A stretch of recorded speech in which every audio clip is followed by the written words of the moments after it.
So, in the recent Diverting Hate document that was funded by the Department of Homeland Security, the female authors expressed concern over anyone calling men simps or referring to male behaviors as simping.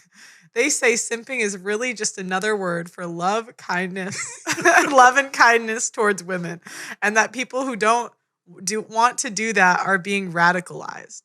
I'm going to read this article to you. Sure. Stop simping. How misogynistic influencers humiliate women to discourage sympathy. A disconnecting trend or a disconcerting trend has surfaced within the manosphere of YouTube, characterized by a series of videos where men proudly proclaim to stop simping. Through public humiliation of women, they demonstrate how not sympathizing with, showing too much attention for, or otherwise being submissive to women can lead to the actual harassment and bullying of women while providing them a false sense of power. This phenomenon is linked to the theory of gynocentrism and fueled by the belief that men often prioritize women at the expense of their own well-being. Simp is sometimes used as a derogatory term to troll men and extend any positive expression or behavior towards women, particularly kindness, in exchange for some action, usually romantic interest. Simping can be used in the lieu of standing, which to say someone is an extreme fan of something. Gynocentrism, originally describing a dominant focus on women, in theory or practice, has been manipulated by some to be that societal chivalry and white knight behavior prioritizes women over other groups.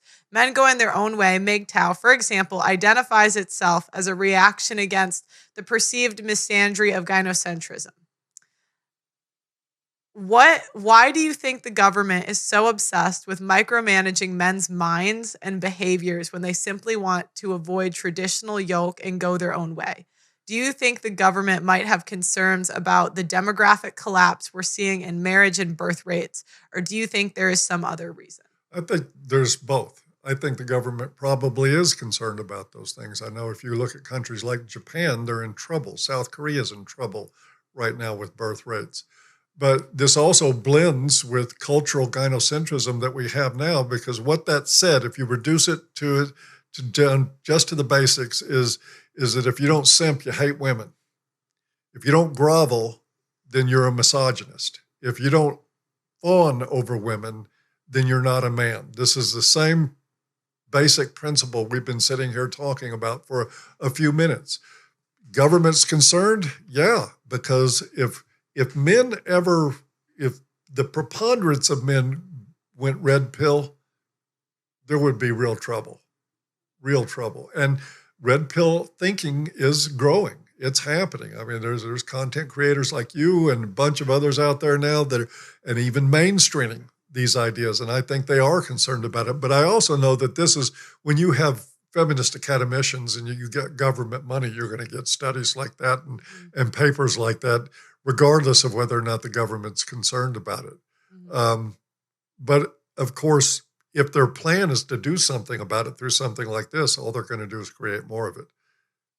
Because I hear that, and the first thing I want to do is rebel. It's like, oh, so I have to, and I love how they conflated simping with sympathy.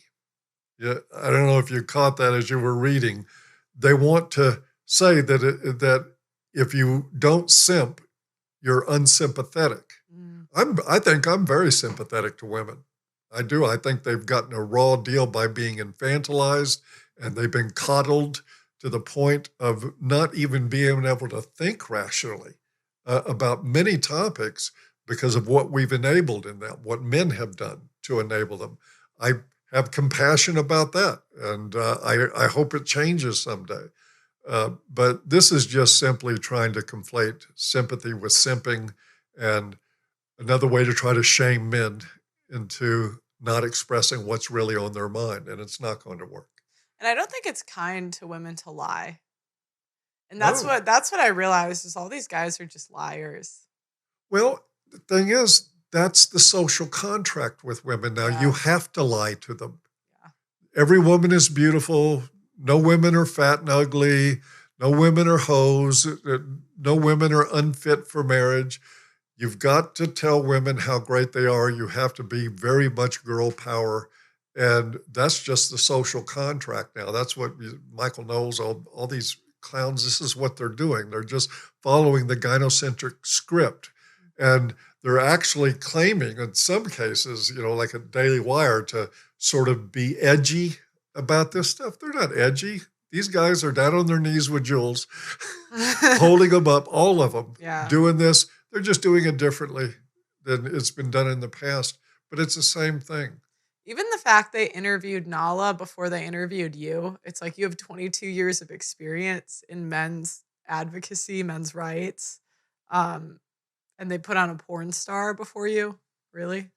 Oh, those guys won't even acknowledge I exist. Yeah. And they can't. It would.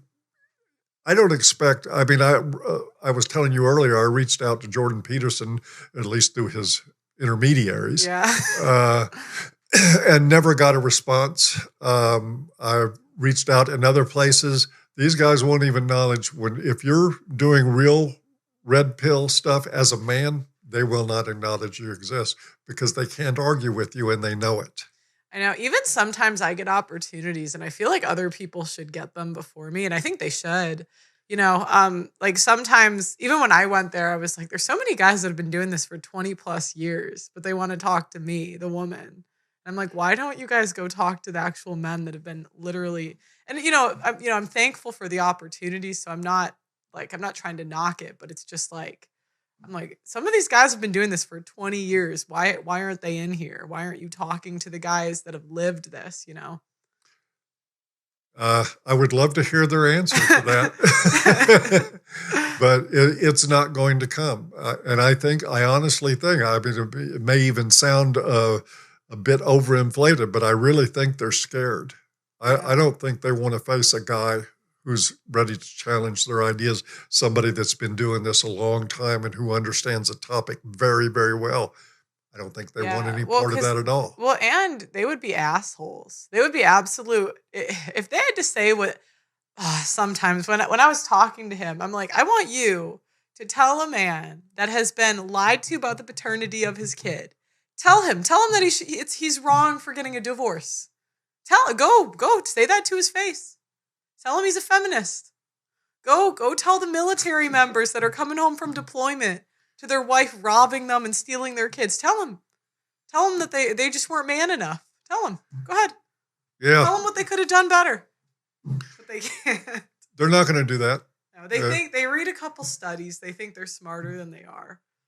Well, and they have a lot of it is ideological. They're every bit as ideological as feminists because their logic always breaks down when it comes to the marital argument and to divorce. They have no argument. There is no argument to tell a guy that's raised a child for 3 years and then found out the child wasn't his. What do you tell that guy? There's nothing you can tell him except try to take care of yourself. I'm sorry this terrible thing happened to you. But no, instead of that, from these guys, they would get, just man up, bro. That child needs a parent, and you're there. So just, don't get divorced. Well, why didn't you you just picked the wrong woman. Which, okay, he might have. But but a lot of women have picked the wrong men. They're not enslaved for 18 years. But both genders pick the wrong person often. Like that's a normal thing. We're very good at that in the West. Picking the wrong people. So do you think it's always been like this, simping? No. I would say William IX, Duke of Aquitaine, was the world's first simp. He was a guy that put an image of his mistress on his shield to go into battle. Mm-hmm. And he was all about romance. He was the one who inspired his granddaughter and great-granddaughter, I believe her daughter and granddaughter, to commission troubadours to spread the romantic message throughout the What are troubadours? Poets and songwriters to go out and extol the virtues of romantic love throughout the European courts. And that's how it got filtered into the mainstream. Mm-hmm. That's what happened. So we do have an original simp. His name is William. So basically before that, it was arranged marriages, right? Yep. And then this guy came And it out. continued for a long time to be arranged marriages, but it eventually was phased out as romance took a foothold in male-female relations, and people began to say, oh, this is elevated. Then it gave them permission to pursue raw, base feelings, infatuation, sexual urges into the marital contract. But before that, yeah, it was arranged marriages. And arranged marriages still work 100 times better than romantic ones. So it was basically that this guy, so who was the woman he was simping for? Who was this chick? I don't know. Oh, I've read on it as just his mistress is the only thing. That's a question I would pose for Peter Wright. So he was married, and then was he married? This guy? I think so. And then he ditched the marriage and so he created romantic love.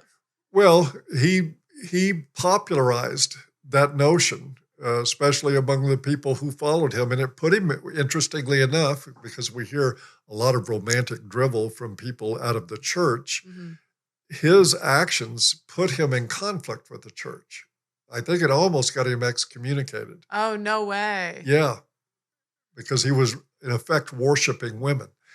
Right, instead of God. Yeah, there's a difference between the two. Do you know what I was thinking about? So conservatives want people to wait till they're married to have sex, right? And they want traditional relationships to return. But they're not really giving Christians the tools to do that, because I think people lose their virginity at like 15, 16 years old. So it's like, if you're not encouraging people to marry that young, or even, okay, we want to say 18, fine, 18. Right. But what do you think is going to happen? Like, people aren't going to wait till they're now 30 to have sex. No. Well, so it's like, if you're not putting together maybe some arranged marriage or really pushing like young marriage, what do you think is going to happen?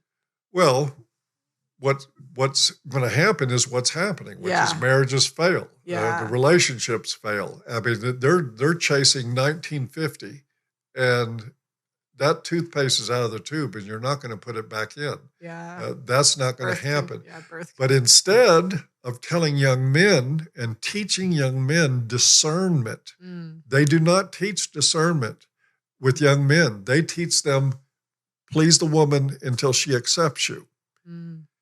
They're not saying screen her. I mean, these are in churches. You can't even definitively say don't date a porn star. They can't even definitively, like, come on. A porn, really? You can't. I'm not saying. But she's saved. I'm like, really? That's such a low bar. Really? We can't even get the bar. Has not done porn. And then they'll say, but men watch porn. I'm like, well, the women aren't fucking them. What are they supposed to do? I wish I thought of that the other day. Well, like, if they're not, the women don't want to get married young. We have the choice to. We don't choose it. So it's like, the women don't want to sleep with them when they're young until they're like 30. I've heard that's when guys, like, dating life changes. Yep. What are they supposed to do in the meantime? Well, I think it's probably good advice to tell young men that porn can make changes to your brain and affect you. It's not the best thing in the world. But again, they'll teach the guy incessantly about don't do porn, don't do this, don't do that. When it comes to women, do this, get a great job, work hard, please her, become an attractive man, and all that. And not one word about her character comes into this at all. And that'll come right out of the pastor's mouth, too. And you see this in Christian counseling all the time. It's absolutely insane. They are so warped by gynocentrism. Well, my point isn't that porn changes their brain. It was more that I don't think it's the same thing. A guy watching porn as a woman being an absolute Of course whore. not. It's a ridiculous comparison. But, I mean, this is where their brains go. Yeah. When you can't add 2 and 2 and get 4, you've got to come up with a way to imagine that the answer is 5. And, doing porn, it's all the same. No, it's not. Yeah. It's like doing drugs and selling drugs are 2 different things. Right. But And I understand under the principle of salvation that we're all sinners, we're all fallen. We come before God as sinners, and none of us measure up, and so we're not to condemn each other. But again, I go back to the analogy that, okay, if you're really going to take that to the extreme, then you don't have a problem with a saved pedophile watching your kids while you're out of town. You don't have a problem with a drug addict who's like been off drugs for 32 days, taking care of your home and watching your property. No, it's not a call to be stupid.